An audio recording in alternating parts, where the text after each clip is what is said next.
नमस्कार. आगामी स्थानिक स्वराज्य संस्थांच्या निवडणुकांमध्ये उद्धव ठाकरेंची शिवसेना आणि राज ठाकरेंची महाराष्ट्र नवनिर्माण सेना युती करून लढणार की नाही याकडे संपूर्ण राज्याचं लक्ष लागलं आहे.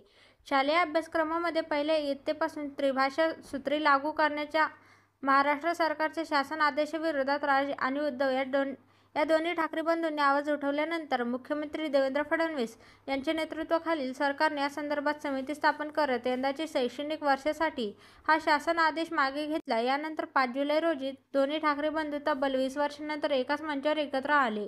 मराठीसाठी एकत्र आलो आहोत असं सांगताना पुढे एकत्र राहू असं सूचक विधान त्यावेळेस उद्धव ठाकरेंनी केलं. मात्र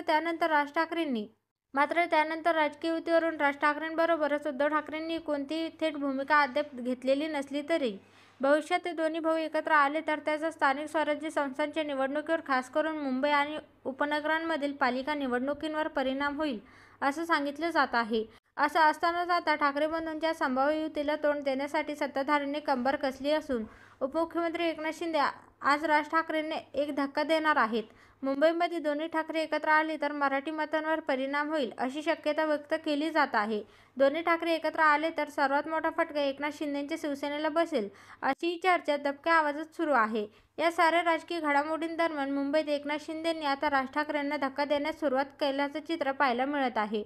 शिंदेंच्या शिवसेनेकडून मनसेच्या माजी नगरसेवकांना गळाला लावण्याचे प्रयत्न सुरू झाले असून याच मोहिमेचा पहिला भाग म्हणून आज अंधेरीत मोठा पक्षप्रवेश सोहळा होत आहे. मनसेचे पवई येथील माजी नगरसेवक अविनाश सावंत हे शेकडो कार्यकर्त्यांसह आज शिवसेना शिंदे गटात प्रवेश करणार आहेत. उपमुख्यमंत्री एकनाथ शिंदे यांच्या उपस्थितीत अंधेरीमध्ये हा पक्षप्रवेश सोहळा पार पडणार आहे. ठाकरे बंधू राजकीयदृष्ट्याही एकत्र येण्याची शक्यता निर्माण झाल्यानंतर एकनाथ शिंदेंनी आता राज ठाकरेंच्या माजी नगरसेवकांनी पक्षात घेण्यास सुरुवात केल्याचे दिसून येत आहे.